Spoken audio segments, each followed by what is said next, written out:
What does that translate to, ladies and gentlemen? That translates to a record of 34 and 128. 34 and 128. That's a difficult thing to do in Major League Baseball. It's difficult to lose that many games.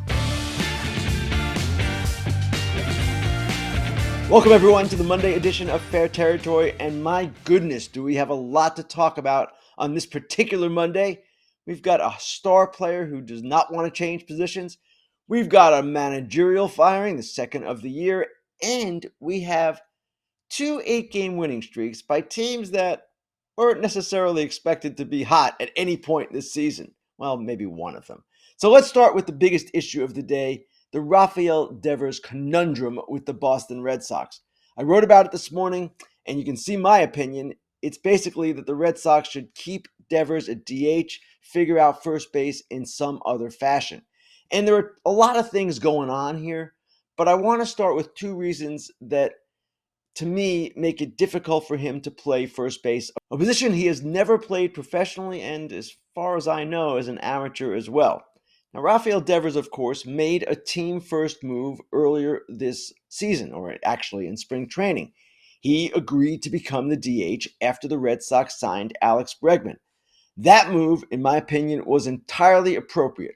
Bregman, a much better defensive third baseman than Rafael Devers, not even close. Devers, at that point, with Tristan Casas healthy, he belonged in that roster. He fit that roster as a DH. This is different. And with Casas now out for the season with that ruptured left patella tendon, the Red Sox do have a problem. They do need a first baseman. They've got Masataka Yoshida coming back at some point as a DH. So the natural chess piece move, if you're just playing rotisserie baseball, is, hey, let's have Rafael Devers play first base. Well, not so easy. For one thing, that is a difficult position to master.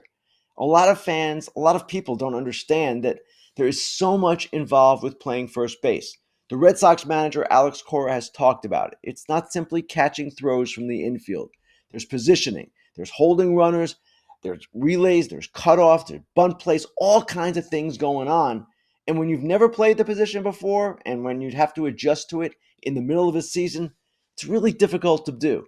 You'd be risking injury, you'd be risking embarrassment, and in Devers' case, remember, he started the season slowly, transitioning to the DH role, and there might have been other things involved there too. He didn't have much of a spring, etc. But to ask him to do that in the middle of the season, play first base when he's never done it before, you're risking, again, offensive regression as he tries to adjust mentally, physically to that new position. It's not his fault that they don't have depth at first base. Not his fault that they don't have a place for Yoshida. These are things that are being thrust onto him, basically assigned to him, even though he has nothing to do with all that. Now, a lot of fans understandably say, hey, wait a second. $300+ million contract. He should play wherever the team wants. I got it. I understand that thinking, and there's some logic to it, right? But at the same time, to me, this is just too much. And that is why, in my opinion, what the Red Sox should do is just let Devers DH the rest of the season and somehow find a first baseman, either internally, which is unlikely. Romy Gonzalez being hurt doesn't help. You go outside, you find someone in another organization, maybe a Garrett Cooper or Dominic Smith, guys they brought in last year. Maybe you go sign Anthony Rizzo. Take a chance there. I'm not sure what the answer is. There are no easy answers. But to ask your star player to do this in the middle of a season, to me, it just isn't the right way to go. And one more thing on this. If the Red Sox had any vision at all, or had greater vision, in spring training, they wouldn't have told Devers, put away your glove. Don't worry about anything but DHing this year. They would have had him take grounders at third, which I think he did pretty late in the spring. And they would have begun the acclimation process to first, knowing they had such little depth there. Devers wouldn't have had to have taken a crash course in learning the position. He simply would have had to kind of just get into the flow of things there. Take time to just see what it's like playing first base. Take the initial steps. The Red Sox didn't do that. They told him to put away his glove. They told him to put away his glove most likely because they wanted him simply to focus on learning a new routine as a DH something that also is not that easy to do. So we still do not have resolution here. We do not know if Rafael Devers is ultimately going to accept playing first base or if at some point the Red Sox just drop this. And the other element here, and the last thing I'll mention, because we can talk all day about this, is the seeming disconnect between the manager Alex Cora and the chief baseball officer Craig Breslow. Cora was not the one who asked Devers to play first. Now, I'm not sure the reason for that. Maybe Cora wasn't down with it. He has been pretty vocal about not wanting to move Devers to first. Maybe he doesn't want Devers in the field at all. Maybe he is at a point where, hey, I asked Devers to be the DH. I kind of exhausted my currency there. I don't want to go to that well again. I don't know. But there are layers to this. There are all kinds of things going on.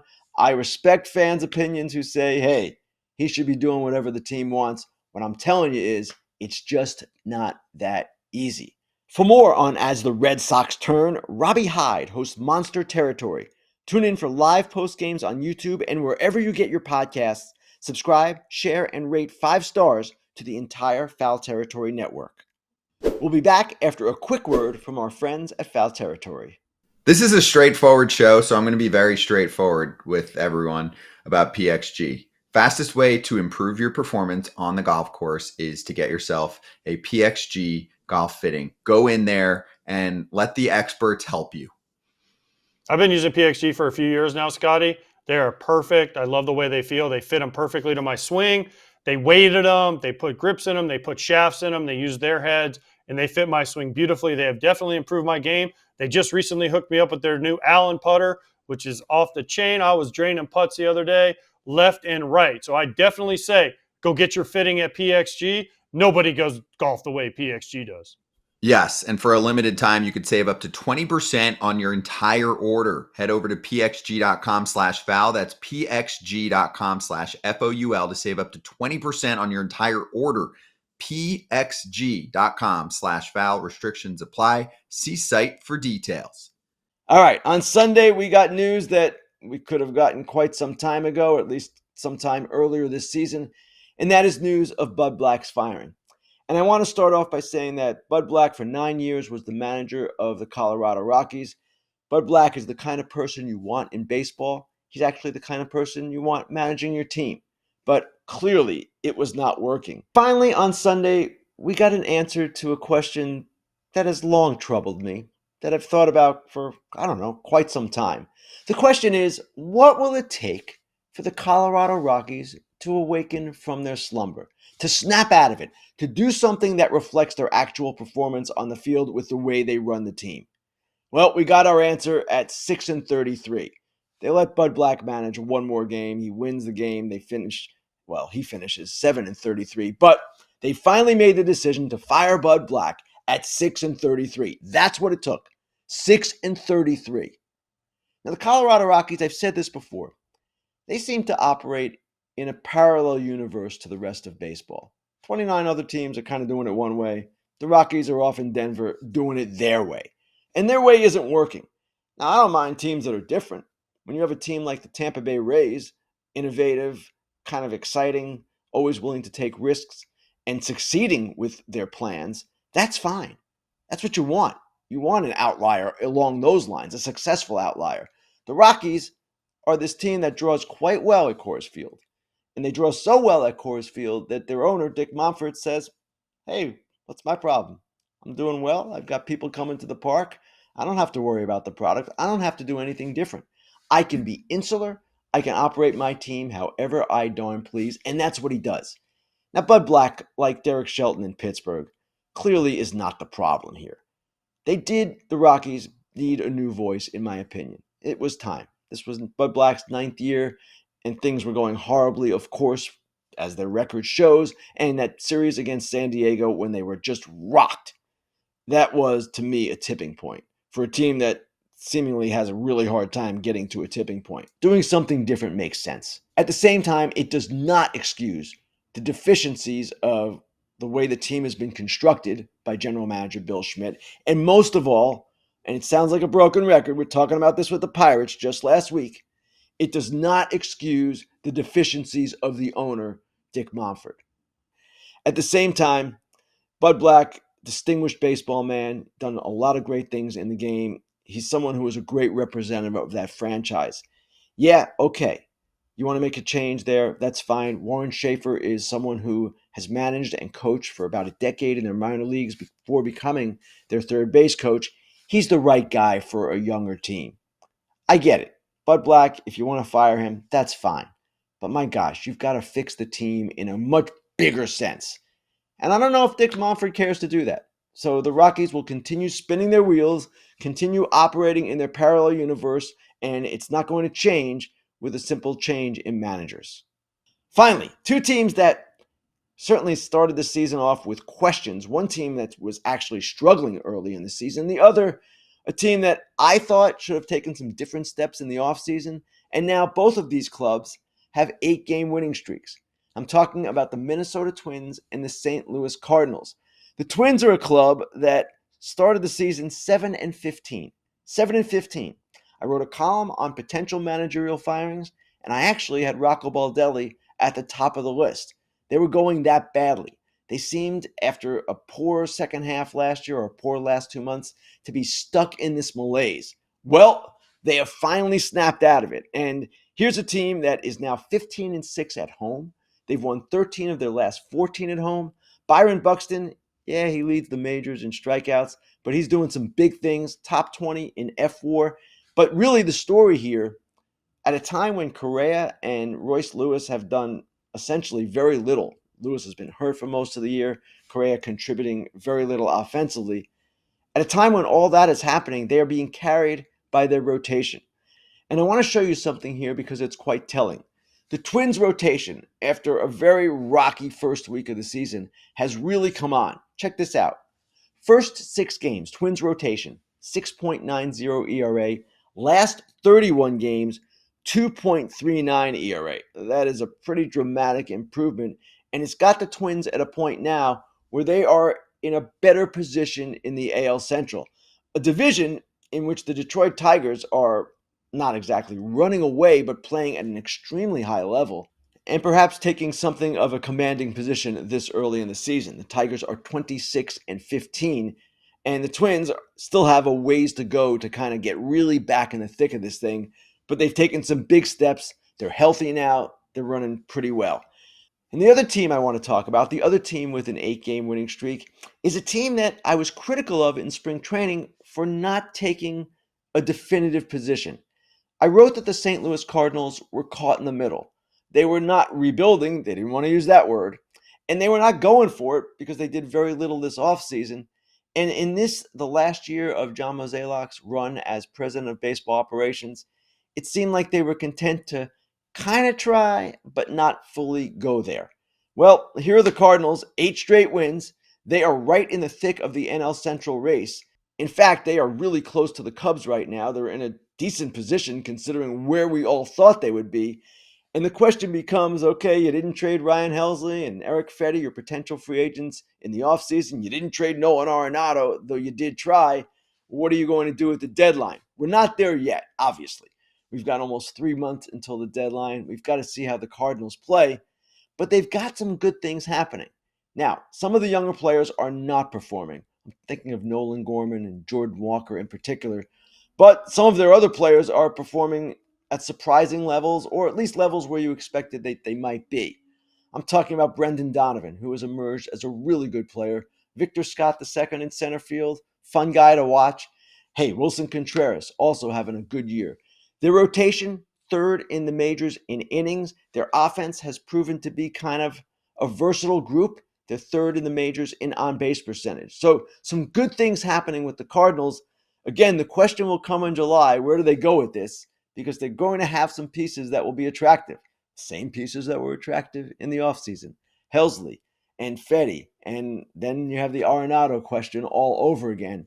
At the same time, if they're close, I expect John Mozeliak in his final year as head of baseball operations to make some moves to enhance the team to perhaps try to make the playoffs. They're not accelerating the reset as quickly as they should be, but they are competing, and good for the Cardinals for doing that. Cardinal Territory keeps you informed on the latest with the birds on the bat. My colleague at The Athletic, Katie Wu, and Bernie Miklas host multiple episodes each week on YouTube and wherever you get your podcasts. Subscribe, share, and rate 5 stars to the entire Foul Territory network.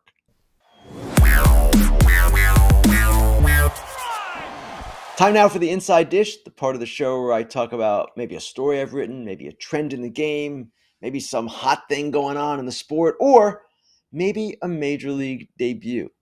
As you guys know, if you've been watching me over the years, listening to me, I love a major league debut. I love it like few other things in the sport. It's just a beautiful, pure moment when a player's dream comes true. And often his family flies in for the moment to celebrate with him, regardless of how it goes. And that's what we had Saturday on our broadcast of Cubs Mets from Citi Field.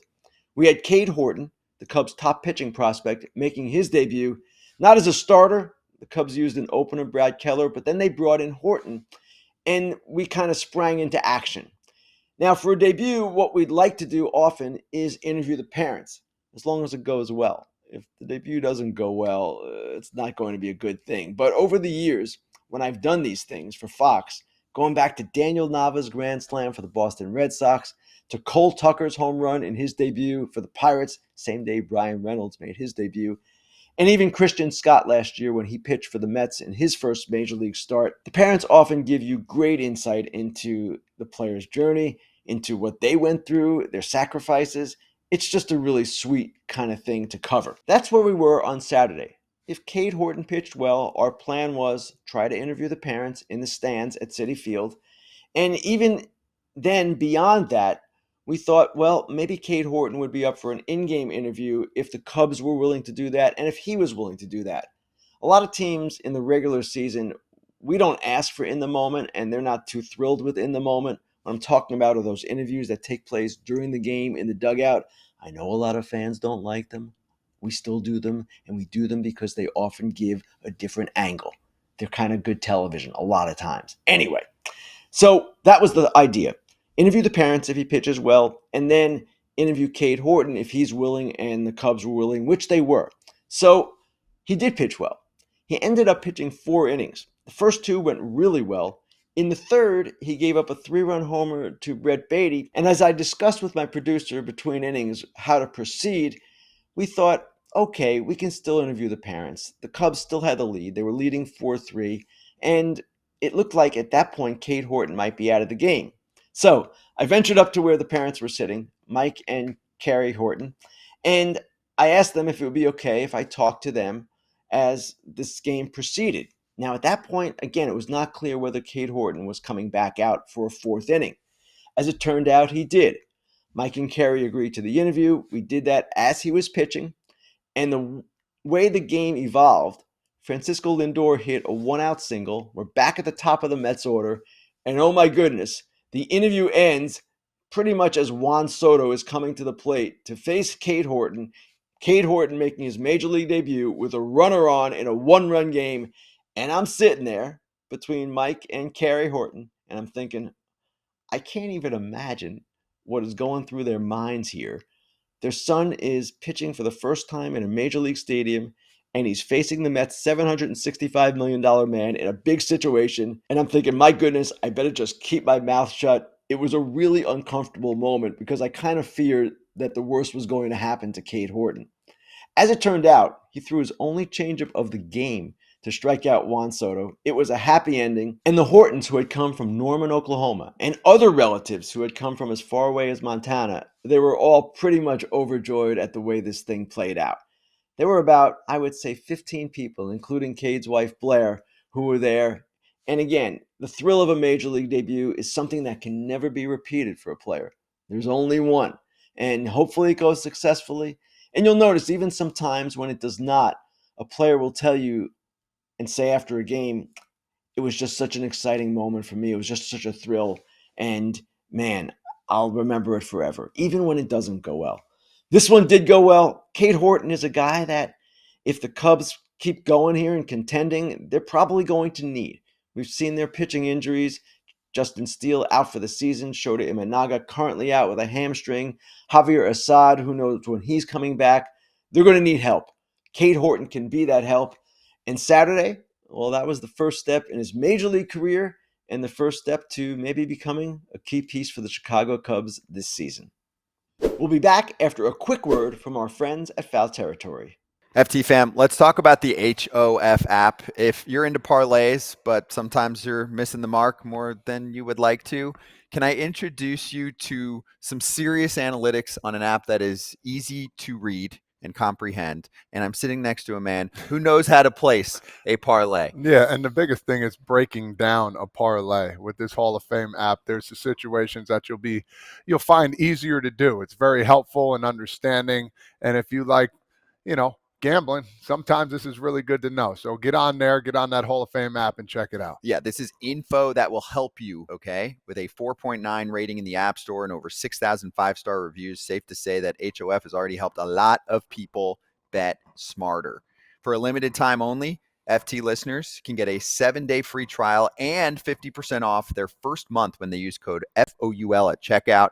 Download the HOF app on iOS or Android. Enter code FOUL and you're all set. Time now for Grillin Ken. Let's get to your questions. First question comes from that guy from that place who asks, why did the Pirates dump Cherington with Shelton last week? Why keep part of the problem? I'll tell you the answer, and I can understand the question from that guy from that place. But the answer is it's a lot easier to fire a manager in the middle of the season and elevate a bench coach or someone else to take over the team than it is to fire a general manager. A general manager is effectively the head of baseball operations, and to disrupt your organization like that in the middle of a season, I'm not saying it doesn't happen. It does happen from time to time, but that's a move that is a lot easier to make in the offseason. Now, the other part of this is that with the change from Derek Shelton to Don Kelly, the Pirates essentially are giving Ben Cherington one last shot to turn this thing around. And I'm not saying for certain he would be fired at the end of the season if they do not turn it around, but this has been Cherington's sixth year as head of baseball operations, and it hasn't gone very well. So clearly right now, he is the one under more scrutiny. Clearly, he should be under scrutiny for the teams that he has put together, which have not been at the same level as other small market, more successful clubs, Milwaukee, Tampa Bay, Cleveland.